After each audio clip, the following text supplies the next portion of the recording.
Imagine कीजिए आपके पास एक वाइड बैक है, आपने अच्छी खासी बाइसेप बनाई हुई है, आपके अच्छा खासा चेस्ट है, स्टिल आपको वो लुक नहीं दिख रहा जो दिखना चाहिए, जो आपने इमेजिन किया था कि हाँ भाई ऐसा वीटे पर आएगा। जस्ट बिकॉज आपने एक गलती कर दी कि आपने अपने शोल्डर्स पे ज़्यादा ध्यान नहीं दिया। और बहुत लोग ये गलती करते हैं, मैं खुद भी हूँ जिसने ये गलती की थी कि भाई बाइसेप वाइसेप मार के बाइसेप बना लिया, चेस्ट बना लिया, बैक बना ली, बट स्टिल वो जो वी टेपर है वो नहीं दिख रहा था, जस्ट बिकॉज मेरा शोल्डर अभी भी अंडर डेवलप था। बट अगर आप लोग के पास एक अच्छी खासी डेवलप शोल्डर है और बाकी तीनों चीज़ें जो मैंने पहले बोली वो उतनी ज़्यादा डेवलप नहीं है, अंडर प्रोसेस है, स्टिल आपका जो बॉडी का फ्रेम है वो बहुत अच्छा दिखने वाला है कंपेयर टू वो तीन चीज़ होके और शोल्डर ना होके। एंड आज की इस वीडियो में मैं आप लोग को बताऊंगा अपने कुछ ऐसे टिप्स जिसने मुझे बहुत ही ज़्यादा हेल्प की है अपने शोल्डर्स को ग्रो करने में। जो ये जो नसें आती है साइड में, वो भी उसी की वजह से आई है। अब किसी भी मसल ग्रुप को ग्रो करने के लिए दो मूवमेंट्स होती है, एक होती है कंपाउंड मूवमेंट, एक होती है isolation movement.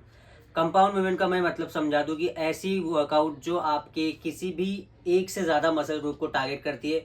And isolation movement वो मूवमेंट है जो आपकी एक स्पेसिफिक मसल है उसी को टारगेट करती है।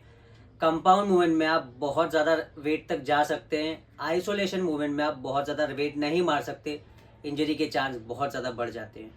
बिकॉज सबसे ज़्यादा इंपॉर्टेंट मेरे हिसाब से कंपाउंड मूवमेंट होता है, तो मैं कंपाउंड मूवमेंट से स्टार्ट करूंगा। सबकी अपनी अपनी अप्रोच है, किसी के लिए आइसोलेशन ज़्यादा इंपॉर्टेंट लगता है उनको, किसी को कंपाउंड, बट मेरे लिए कंपाउंड है। तो कंपाउंड में जो सबसे पहली मेरी टिप होगी वो होगी रैप रेंज के ऊपर। मैंने देखा है लोग जब नए नए आते हैं या कुछ कुछ को देखा है कि जो 1.5-2 साल भी हो गया है, वो क्या करते हैं, वेट लेंगे और 15 रैप, 16 रैप, 17 रैप।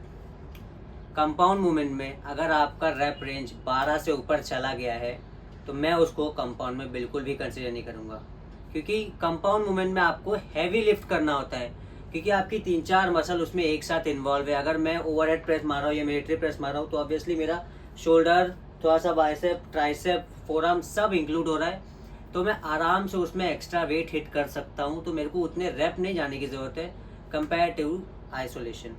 इसीलिए कहीं भी अगर आप कोई भी कंपाउंड मूवमेंट मार रहे हो तो कोई भी ऐसा वेट चूज करो जिसमें आपका 12 तक फेलियर हो ही जाए। अब अगर आप लोग मेरे को पूछोगे कि भाई एक आइडियल रैप रेंज क्या है, तो मैं आप लोग को बोलूँगा कि भाई 8 से 10 रेंज, क्योंकि मैं खुद भी इसी रैप रेंज में अपना कंपाउंड मूवमेंट मारता हूँ और मेरे को सबसे बेटर रिजल्ट इसी में मिला है कंपेयर टू 15-15 रैप मारने के। मेरे को तो वो पागलपन लगता है। इसलिए कोई भी ऐसा वेट चूज करो जिसपे आपका फेलियर 12 पे हिट हो जाए। अब आते हैं दूसरे टिप पे जो होगी हमारी एल्बो लॉकिंग। बहुत लोग क्या करते हैं भाई, अब वो मारते हैं, ऊपर गए, उन्होंने अपना एल्बो लॉक कर दिया, फिर रुके, फिर नीचे आए। मेरे को ये चीज़ पसंद नहीं, बिकॉज कि इसमें से अगर मैं समझ लो शोल्डर मार रहा हूँ तो मेरा जो पूरा टेंशन है, जैसे ही मैंने उसको पूरा खोल दिया वो पूरा टेंशन रिलीज हो जाता है।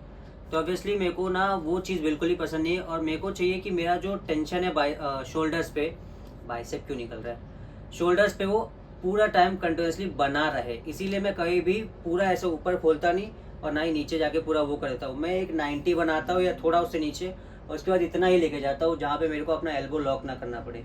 जहाँ मैंने एल्बो लॉक किया वहाँ मेरा टेंशन खत्म हो गया। इसीलिए कहीं भी कंटिन्यूस टेंशन बनाने के लिए आपको इतने ही रैप रेंज पे मारना है। कुछ लोग सोचते हैं कि भाई ये पार्शल रैप है, ऐसा कुछ भी नहीं है। जहाँ आप 90 से नीचे गए और आप उतना ऊपर चले गए, वो पूरा पूरा रैप माना जाता है। इसमें कुछ भी पार्शल रैप जैसा नहीं है, इसीलिए अपना एल्बो लॉक नहीं करना है।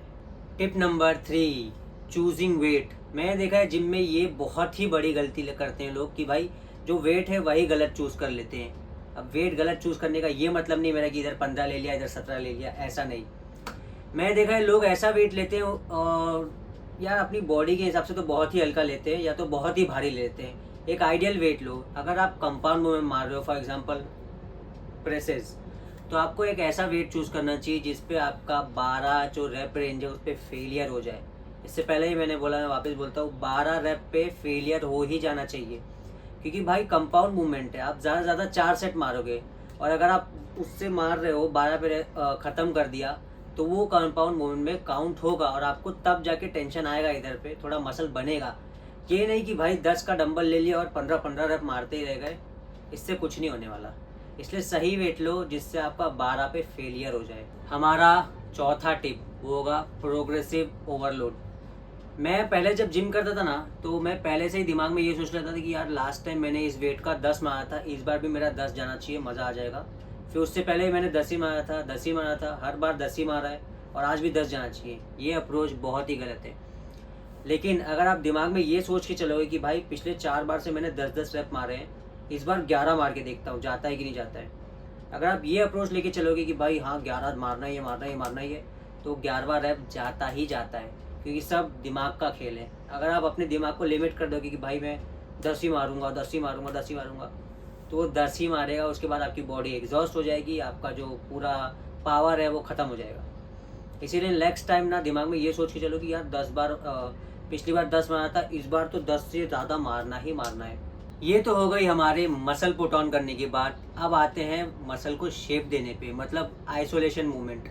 आइसोलेशन मूवमेंट बहुत ही ज़्यादा इंपॉर्टेंट है, क्योंकि अगर आपको वो कटोरे जैसा गोल गोल शोल्डर चाहिए तो आइसोलेशन मूवमेंट करना ही पड़ेगा। अब आइसोलेशन मूवमेंट में मैंने दो बहुत ही बड़ी गलती की थी। सबसे पहला था कि मेरा लेस रेंज और दूसरा था मोर वेट। मैंने हमेशा क्या किया कि भाई मैं लोगों को देखता था जिम में जाके कि यार 15 का ये उठा रहा तो मैं 10 का ट्राई मारता हूँ। गलत है ये अप्रोच। आइसोलेशन मूवमेंट में आपका सिर्फ एक ही बॉडी मसल इंक्लूड होता है, एक ही मसल ट्रेन होता है। अब अगर आप लैटरल रेस कर रहे हैं तो ये आपका आइसोलेशन मूवमेंट है। इस पर अगर आप हैवी मारेंगे तो आपका जो इंजरी का चांस है वो बहुत ही ज़्यादा बढ़ जाता है। तो दूसरे लोगों को देख देख के मैंने भी 15 या 10 का वेट लिया और इतने पे मार रहा हूँ और 10 रैप 5 रैप मार के ख़त्म किया। बट मुझे ये नहीं मानता कि भाई कंपाउंड में ज़्यादा मारना है, आइसोलेशन में कम वेट करके ज़्यादा रैप मारने। इसीलिए अगर आप कोई भी लैटरल रेस मार रहे हो तो अपना जो ईगो है वो थोड़ा जिम के बाहर रख देना और उसके बाद कम वेट लेना और अच्छे से ना पूरा का पूरा रैप मारना। अब कितना रैप मारना चाहिए, सबसे बड़ी बात तो ये आती है भाई। अगर आप आइसोलेशन मूवमेंट कर रहे हो ना, तो आप रिगार्डलेस ऑफ क्या वेट ले रहे हो मेरे को नहीं मालूम, बट आपको फेलियर हिट करना ही पड़ेगा। एंड फेलियर हिट करने से ये मतलब नहीं है मेरा कि भाई 10 का ले लूँ डंबल और 10 रैप मार दिया ख़त्म। नहीं, कम वेट लेके कम से कम 20 रैप तो मारना ही मारना है। 20 रैप तो मारना ही मारना है, क्योंकि अगर आपको वो बर्न फील नहीं होगा तो आपकी जो शेप है वो नहीं आने वाली। एंड आइसोलेशन मूवमेंट आपको अगर ग्रो करना है शोल्डर को, आइसोलेशन मूवमेंट में आपको रैप बहुत ज़्यादा रखने ही पड़ेंगे। मैंने जब ये रैप वाला सीन समझा ना पूरा, तब तक थोड़ी देर हो चुकी थी, बट कोई बात नहीं, आपके लिए ने पहले ही बता दिया है। अब बहुत लोग क्या करते हैं कि भाई अगर समझ लो उनको पहले से मालूम है कि भाई इस पे मेरे को ना 20 रैप मारना है तो मैं 20 मारूंगा। बट कभी कभी क्या होता है भाई, इतनी एनर्जी होती नहीं है, हमने 15 मार लिए और 5 और बाकी है, तो वो क्या करते हैं अपना जो वेट है वो कम कर देते हैं और मारते हैं। मेरे को ये अप्रोच सही नहीं लगती, क्योंकि भाई मैंने वेट कम कर दिया तो मैं तो अब उसको 5 की जगह 10 मार सकता हूँ, पर फिर भी मैं 5 ही मारूंगा क्योंकि 20 का आंकड़ा लेके चला था मेरे दिमाग में। तो वो मेरे को थोड़ा गलत लगता है, उससे आपके गेंस जो है वो जा रहे हैं, जबकि आपको वही वेट को रखना चाहिए। और आप चाहिए तो थोड़ा पार्शल रैप मतलब चीट रैप मार सकते हो। अगर आप 10 रैप 15 रैप आपने ऐसे यहाँ तक मारा है तो यार 5 रैप ऐसा इतना तक मार लो। लेकिन मैं आपको बता रहा हूँ, आपको जो वेट कम करके आपने जो मारा ना, उससे ज़्यादा बर्न फील होगा। मैंने खुद एक्सपीरियंस किया ये चीज़, इसीलिए मैं अब अपने वेट को जल्दी डाउन नहीं करता, चाहे जो हो जाए। अब शोल्डर गेन्स को बनाने में, शोल्डर को शेप देने में, मेरे मसल पुट ऑन करने में एक चीज़ का सबसे बड़ा हाथ है, वो है ड्रॉप सेट। मैंने कभी अपनी लाइफ में ज़्यादा ड्रॉप सेट्स नहीं मारे थे, अनटिल अनलेस मेरे को ऐसा लगता था कि हाँ आज मारना चाहिए तब। एंड शोल्डर पे तो कभी नहीं मारे थे। बट जब से मैंने ड्रॉप सेट चालू किया है मारना, शोल्डर का लेवल ही अलग हो गया है मेरे। मतलब मैं अच्छे खासे गेन्स बना पा रहा था सब। शोल्डर्स पे आपको ना ड्रॉप सेट आपको आइसोलेशन में मारना चाहिए, कंपाउंड में नहीं, क्योंकि अगर आप कंपाउंड में मारेंगे तो आपकी हालत ख़राब हो जाएगी। और अगर आप आइसोलेशन में मारेंगे तो आराम से आप वो बर्न जो है वो फील कर पाएंगे। जैसे कि मैंने इससे पहले वाले में बोला, आपने 20 रैप मारा, आपका जो गोल था वो कंप्लीट हो गया। अब आपको ड्रॉप सेट लेना है, आपको वेट कम करना है और जितना जा रहा है उतना मारना है। फिर एक ड्रॉप सेट फिर आपको अपना वेट कम करना है, जितना जा रहा है उतना मारना है। लोग मैं देखा हूँ क्या करते हैं कि यार ना ड्रॉप सेट में भी गोल सेट कर लेते हैं कि इसका 5 मारूंगा, इसका भी 5 मारूंगा, इसका भी 5 मारूंगा। नहीं भाई, आप जब वेट कम कर रहे हो तो आपकी जो रैप रेंज मारने की क्षमता है वो बढ़ रही है। तो इसीलिए अगर आप ड्रॉप सेट के बाद जो भी मतलब ड्रॉप सेट जो भी मार रहे हो उसको फेलियर तक हिट करो। मैं तो यही सजेस्ट करूँगा और मेरे को यही सबसे ज़्यादा इफेक्टिव लगता है। अब आता है शोल्डर का बहुत ही इम्पॉर्टेंट हिस्सा, वो है आपका रेड एल। ये जो ये वाली साइड होती है ना, वो मैं देखा है लोग यहाँ का फ्रंट डेल्ट कर लेते हैं, मीडियल हेड कर लेते हैं, रेयर करते ही नहीं है। मतलब उनका आगे से तो कटोरा बन रहा है, पीछे से नहीं बन रहा। मतलब वो जो राउंड आनी चाहिए, जो आपको वीडियो पर दिख रही होगी फाइबर के साथ, वो नहीं दिख रही। जस्ट बिकॉज वो बहुत अच्छे से अपना जो रेयर डेल्ट है वो ट्रेन नहीं करते। मतलब बस उसको हवा में ट्रेन कर दिया, हाँ भाई थोड़ा बहुत कर लिया हमने, बस। ये अप्रोच गलत है। इसीलिए आपको रेयर डेल्ट को शोल्डर का पार्ट मान के उसको ट्रेन करना चाहिए। अब मैं आपको अगर इसमें एक टिप दूँ तो मैं आपको बोलूँगा कि आप अगर रेयर डेल्ट ट्रेन कर रहे हो तो शोल्डर वाले दिन मत करो, बैक वाले दिन करो। इसके 2 रीज़न है।